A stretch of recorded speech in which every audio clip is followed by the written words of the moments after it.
Olá, bem-vindos ao canal Via Veritas et Vita, Caminho, Verdade e Vida. Nós estamos já há algum tempo sem postar nenhum vídeo, mas eu queria vir com uma proposta diferente de algo bastante simples, que muitas vezes passa despercebido. As pessoas não notam a importância que tem determinadas atitudes, porque é através das nossas atitudes que nós vamos demonstrar a nossa fé.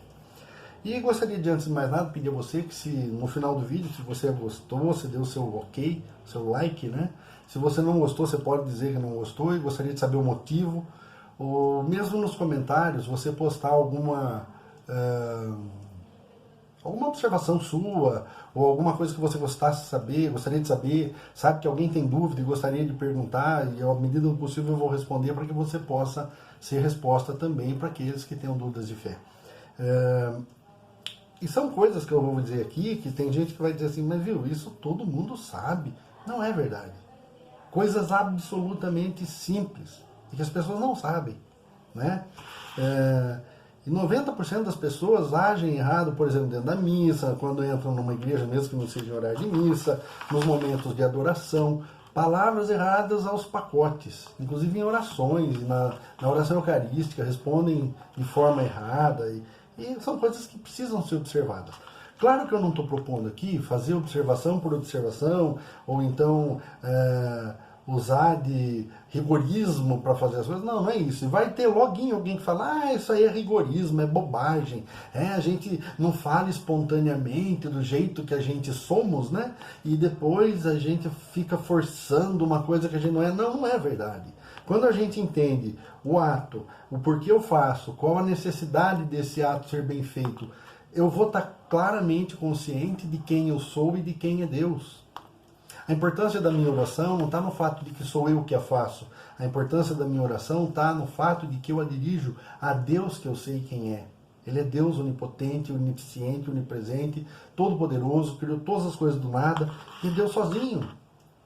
Então, se ele me chama para participar com ele, é importante que eu tenha conhecimento das coisas que eu faço, como eu faço, entendendo por que eu faço, e mais do que isso, né?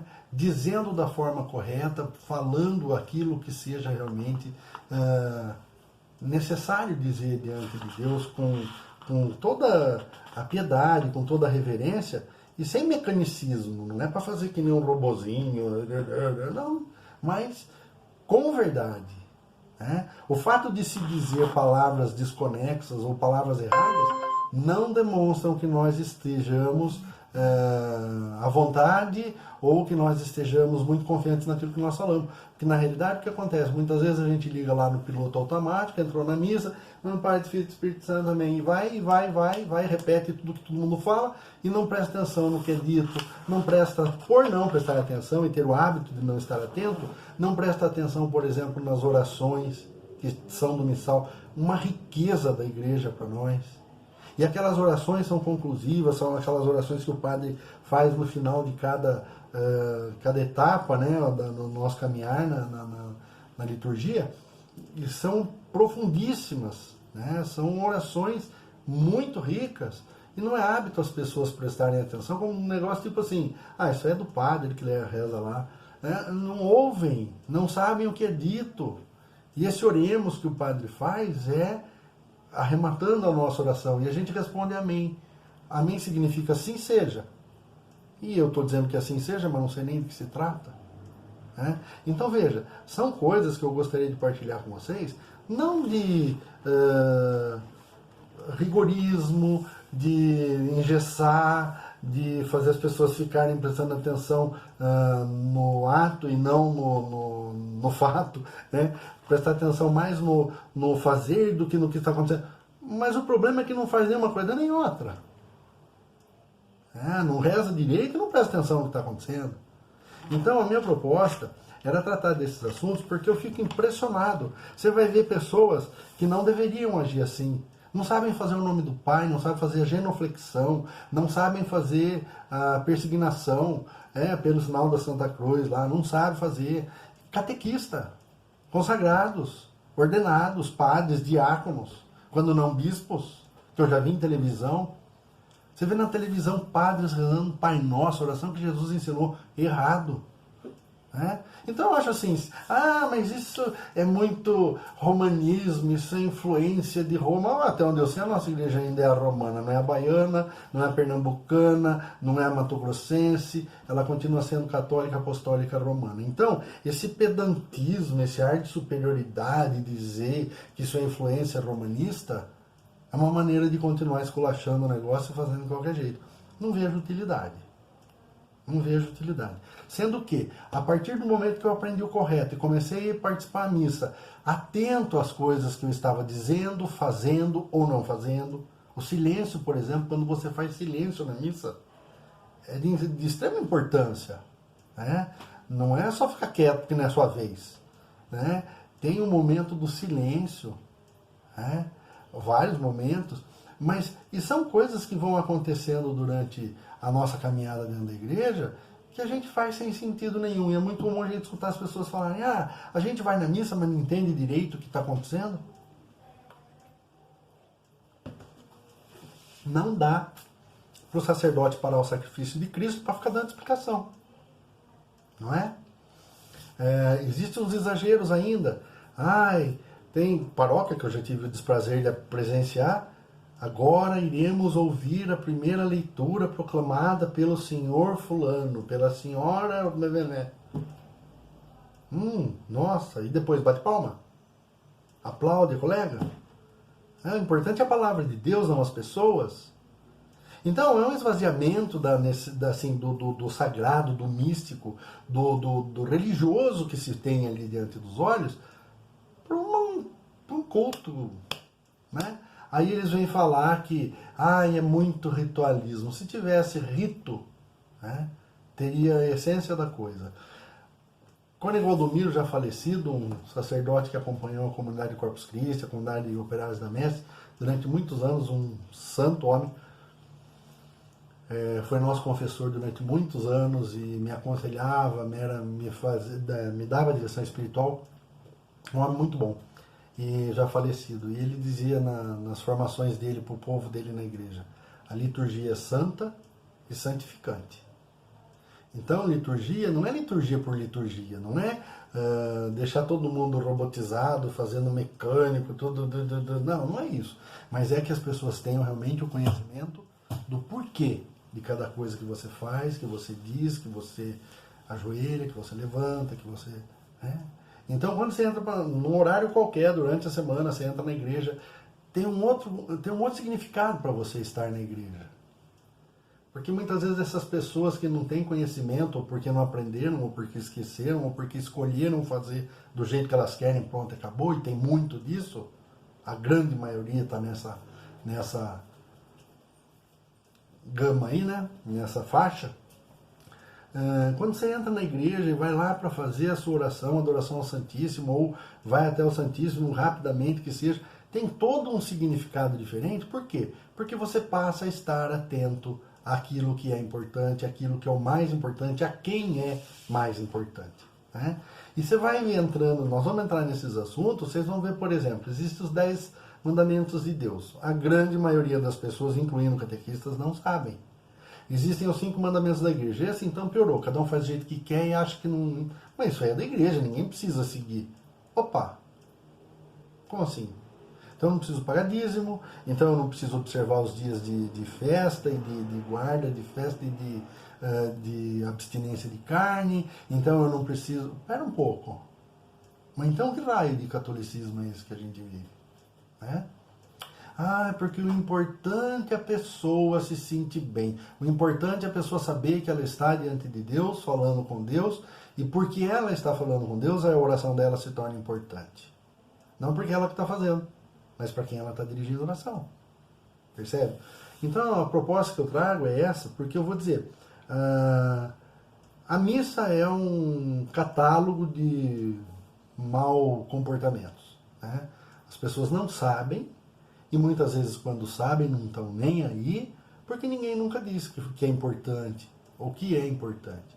Então, por exemplo, dificilmente uma pessoa vai chegar à missa e participar com toda a presença dela, corpo, alma, pensamentos, sentimentos, né? Ela vai colocar todo o ser dela naquela missa, se ela chega a hora que o padre está entrando, ou 5 minutinhos antes, já vai para conversar. Tem gente que vai até meia hora, 40 minutos antes para poder conversar com as colegas, né? Com as comadres, com os colegas, com os amigos.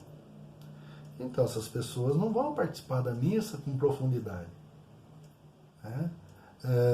Não sei nem se é o caso de citar, mas os grupos de música são campeões em fazer ensaio antes da missa.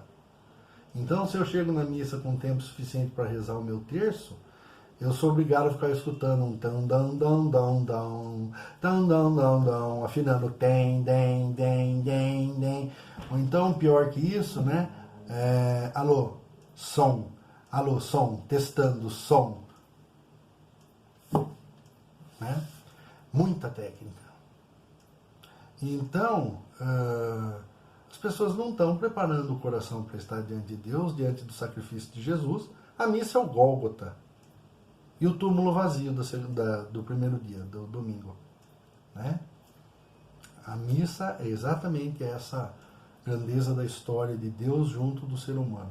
E não vamos chegar ao conhecimento dessa verdade e participar com todo o nosso ser dessa realidade se nós ficarmos não entendendo. Né? Eu fui na missa. Fez diferença? Deveria fazer. Tem que fazer diferença. Né? Eu vou lá, eu recebo o corpo, sangue, alma e divindade de Jesus Cristo. Eu recebo o meu Deus vivo e por inteiro. Ele me dá o seu sacratíssimo coração para que eu comungue. Se esse coração não causa nada no meu, alguma coisa está errada e não é nele, é em mim. Então veja, se eu não me preparo, se eu não me municiar, se eu não arrumar os elementos que me favoreçam, estar diante de Deus, me sentindo diante de Deus, recebendo da graça que Ele me concede, eu vou, participo, venho embora, mas pouca coisa eu aproveito. Né?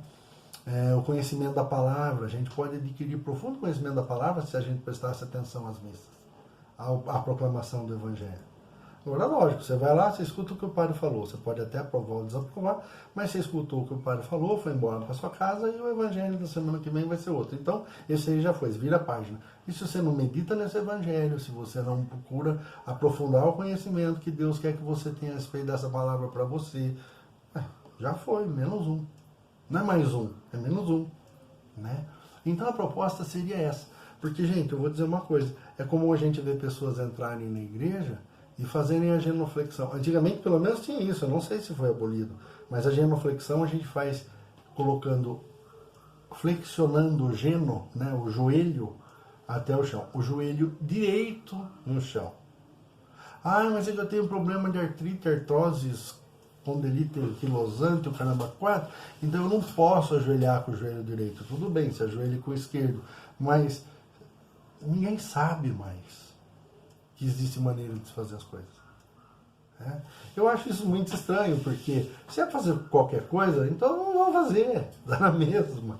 Fazer qualquer coisa para Deus e não fazer, acho que ofende menos, sei lá, talvez ofenda menos não fazendo, mas eu acho um despropósito. E o que eu penso é assim, os catequistas não sabem, a gente dá formação para catequista, eu não saio de cabelo arrepiado porque eu tenho a graça de não ter cabelo, mas é surpreendente. É surpreendente. Catequista que vai em benzedeira, catequista que vai em centro espírita, tem tudo isso. Né? Porque no fundo tudo é bom. E nem é verdade isso. Né? Só que não. Nem tudo é bom. Então eu queria propor isso, que a gente esteja tratando esses assuntos. Eu vou procurar fazer vídeos mais frequentes, mais curtos também, que esse aqui está com quase 15 minutos. Mas eu vou procurar fazer videozinhos mais curtos, pegando assim, do meu preparo para ir à igreja, à missa. E depois a minha entrada na igreja, a minha postura na igreja. Eu vou escolher onde sentar? Tudo bem, escolha onde sentar e pense que vai vir gente depois de você. Então, assim, N coisas que nos ajudam a fazer da igreja um lugar aprazível. E se mais gente soubesse comportar, meu Deus, aí fica um céu. Né? Porque o céu com certeza está presente na missa, a gente não está preparado para observar. Então era essa a proposta, vou continuar fazendo os vídeos, esse é só um primeiro explicando, e porque eu estava fazendo sempre com meditação sobre o Evangelho do dia, e não fazia todo dia, mas quando fazia do Evangelho do dia. Talvez eu volte a fazer, mas prioritariamente eu quero estar tratando desses assuntos com vocês, que justamente nos ensinam, né, a participar bem da missa, das liturgias, das coisas da igreja, para que a gente aproveite ao máximo toda a graça que Deus derrama em nós por meio da Santa Mãe Igreja. Beleza? Então fica aí um abraço, Deus os abençoe. Peçamos então que esse Deus amantíssimo e amoroso, né, derrame sobre nós as suas bênçãos, nos abençoando, a nós e aqueles que nós amamos, em nome do Pai, e do Filho, e do Espírito Santo. Amém. Tenham todos um bom dia.